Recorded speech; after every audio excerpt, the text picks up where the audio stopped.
6 ديال الوزراء غادي يمشيو في حالهم، وجوج اللي كانوا منتظر انهم يمشيو وكاع المغاربه باغيينهم يمشيو ما غاديش يمشيو. هذه هي اهم التعديلات اللي غادي تكون في حكومه اخنوش في الايام القليله المقبله الى تم تعديل هذه الايام، لانه كاين بعض المصادر كترجح انه ما كاينش اتفاقات وممكن يتاجل مره اخرى التعديل الحكومي.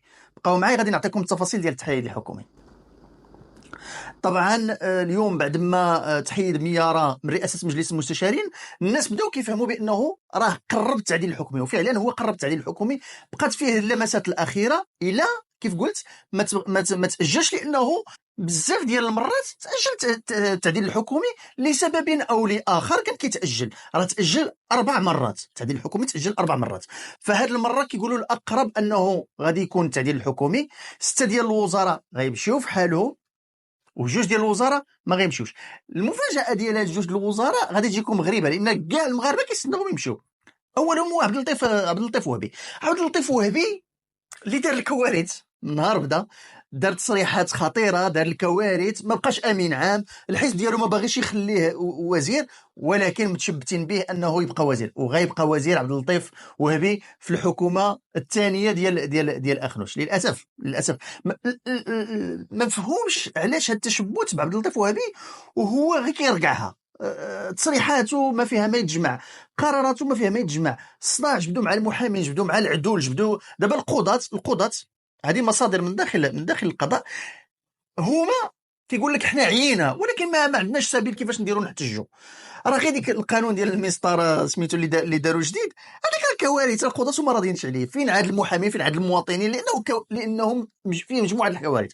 فهاد الوزير هذا غادي يبقى مازال غادي يكمل العهده ديالو، رغم انه المنصوري وبعض الاخرين في ما باغينوش، ولكن غادي يبقى في الوزاره. ايضا المفاجاه الثانيه هو شكيب بن موسى اللي وقعت عليه الهيلاله والروينه، وفي اعلان ما نجحش شوف، هو باش نكونوا منصفين راه ما كاينش شي وزير باستثناء واحد القله، واحد 4 5 ما كاينش شي وزير ناجح في القطاع ديالو ولا خدام القطاع ديالو، باستثناء واحد بعض منهم وزراء السياده ومنهم وزراء عاديين. الباقي كلشي فشله. الباقي غير اللي مهتم لمصلحته، غير اللي مهتم يوظف صاحبه، يوظف بنت اختو، يوظف كذا، ياخذ الصفقه الفلانيه، يدير هادشي اش مهتمين. ف شكيب بن موسى وعبد اللطيف مراوي ما غاديش يمشيو، وهذه مفاجاه ما مفهوماش. شكون هما السته اللي غيمشيو؟ السته اللي غيمشيو على راسهم طبعا غيتم الزور، ما صالحاش. بينات انها فاشله فشل ذريع في تسيير القطاع ديالها. المغاربه ما كيعرفوهاش. دابا غنقول لكم غير الزور فاش سميتو، ما حتى واحد ما غادي يعرفها.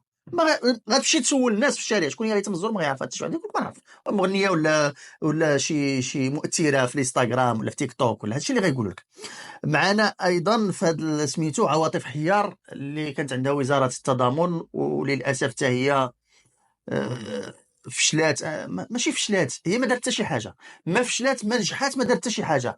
كان الفراغ، كان كتلوك ما فعلوه سابقا، لان اصلا ديك الوزاره اللي بحال اللي كيعطيوهم يتدربوا فيها، وزاره ديال التضامن والاسره، بحال اللي كيعطيوهم يتدربوا فيها. فكيجيبوا واحد كيتدرب فيها، نجح هو هذاك غادي يكون بعد عنده مستقبل، ما نجحش كيصيفطوه بحاله. فحيار من هذوك اللي ما نجحوش وغيمشيو في حالهم. ايضا كاين يونس السكوري اللي فشل واحد الفشل كبير، وماشي هاد الايامات كيقول لك غادي يعلم ما عرفتش الهنود ولا شكون ولا الفلسطينيين، يخدم فلسطينيين. خدمتي المغاربه بعدا باش تخدم فلسطينيين؟ ما كتحشمش. انت وزير فاشل في تشغيل المغاربه وكتقول غادي تخدم الفلسطينيين. ماشي احقا غادي نديروا كونطرا ولا نديروا اتفاق باش نخدموا الفلسطينيين وخدم بعدا المغاربه. راه المغاربه كيموتوا بالجوع. راه قالها الحسن الثاني، غزة اهم من غزه، غزة قبل غزه. غزه خوتنا نموتوا عليهم ما كاينش حتى مشكل، ولكن راه الشريف راه المواطن المغربي راه كيموت بالجوع. ما تمشيش دير لي بروباغندا باش تبان انت وزير واعر، وزير واعر بعدا خدم لي المغاربه. فتا هذا غادي يمشي في حاله لانه ما صالحش، ولان حتى القيادات ديالو ما عجبهمش. عبد اللطيف المراوي اللي كان عليه كثير من الجدل، اثار الكثير من الجدل، يمكن اكثر وزير اثار الجدل. فاشل على جميع الاصعده، ما كيعرفش يسير، ما كيعرفش يهضر، ما كيعرفش يتعامل، التواصل عنده زيرو، كل شيء عنده زيرو، وزايدها بالتعنطيز. فوزير وقع على صك الانهاء ديال المهام ديالو في عده مرات، دار عده خرجات فاشله، دار بزاف ديال الحوايج، جبد صداعات مجانيه للدوله. فغادي يمشي في حاله على حسب المصادر ديالي. ليلى بن علي حتى هي ايضا غادي تمشي في حالها، لانها وزيره كتخاف من اخنوش وما كديرش خدمتها كما يجب، فكاين ضغوطات انها غتمشي في حالها، حتى الباميين ما بقاوش باغينها لانه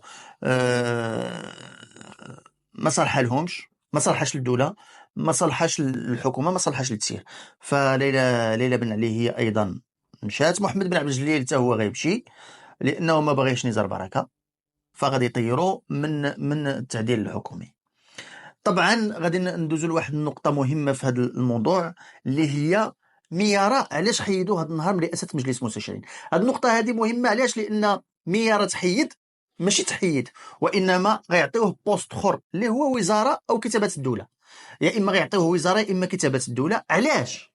لان ميارة كيدير القوق وكيصدع نزار بركه بالنقابه، فإلا تعطات له الوزاره، وغالبا باغيين يعطيوه الوزاره ديال السكوري، الا تعطات له الوزاره ما يمكنش يكون عنده التنافي. انت في النقابه رئيس النقابه ووزير ديال التشغيل، ملي غتجي دير مفاوضات مع راسك، فخصو يقدم استقاله. فملي غيقدم الاستقاله من النقابه وما غيبقاش هو امين عام ديال سميتو رئيس ديال النقابه، غادي يخليو له الوزاره مده عامين اللي بقات له، وغيمشي في حاله لا ديدي لا حبل الملوك. ما غتبقى له نقابه، ما غيبقى له سياسه، ما غيبقى له تشغيل، لانه هو اصلا ماشي سياسي، هو ضعيف سياسيا. هو بقات له هذيك النقابه اللي كيهدد بها وكيبتزهم بها، فما غاديش تبقى له، غادي يصيفطوه بحاله. وهذه هي اهم معالم تشكيل التعديل الحكومي.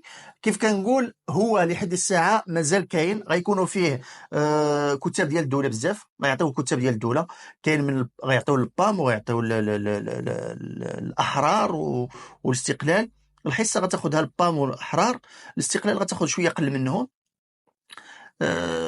في حاله اذا اكتمل تعديل وبقى سميتو، غادي نسمعوا فيه في غضون الايام القليله المقبله.